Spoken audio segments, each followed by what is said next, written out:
gendeng dikit, polisi melu eh.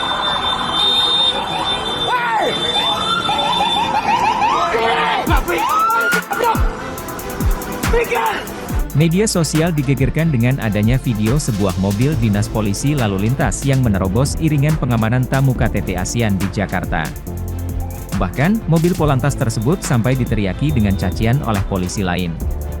Dalam video yang diterima awak media, termasuk viral di media sosial, salah satunya diviralkan oleh akun Instagram terang_media, video berdurasi 41 detik itu merekam insiden mobil Polantas yang menerobos iring-iringan pengawalan tamu KTT.